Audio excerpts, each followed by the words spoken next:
ప్రసంగి మానవ జీవితం అశాశ్వతమని మరియు పరస్పర విరుద్ధమైనదని భావిస్తూ అది వివరించే సఖ్యం కాని అన్యాయంతోనూ నైరాశ్యంతోనూ నిండి ఉంది కనుక వ్యర్థము అని క్లుప్తీకరించిన తత్వజ్ఞుని తలంపులు ప్రసంగి గ్రంథం. రచయిత తలంపుల్లో నిరసన భావం, వ్యాకులత కనిపిస్తున్నప్పటికీ అతను మనుషులు భూమి మీద కష్టపడి పనిచేయాలని, దేవుడిచ్చిన వాటిని సమృద్ధిగా అనుభవించాలని చెబుతున్నాడు. ప్రసంగి మొదటి అధ్యాయము.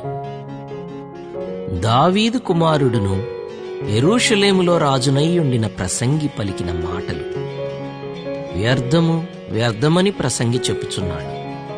వ్యర్థము వ్యర్థము సమస్తము వ్యర్థమే.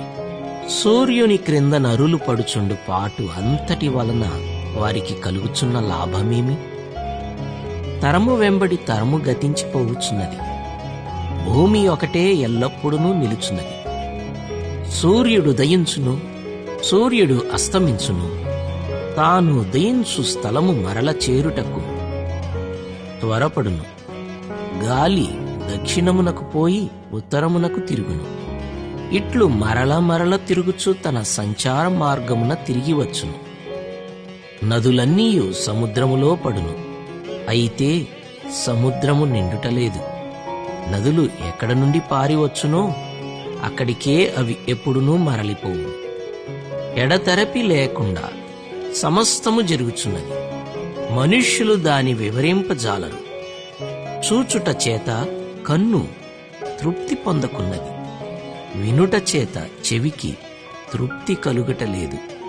మునుపు ఉండినదే ఇక ఉండబోవునది, మునుపు జరిగినదే ఇక జరగబోవునది. సూర్యుని క్రింద నూతనమైనదేదియూ లేదు. ఇది నూతనమైనదని ఒకదాని గూర్చి ఒకడు చొప్పును. అదియును మనకు ముందుండిన తరములలో ఉండినదే.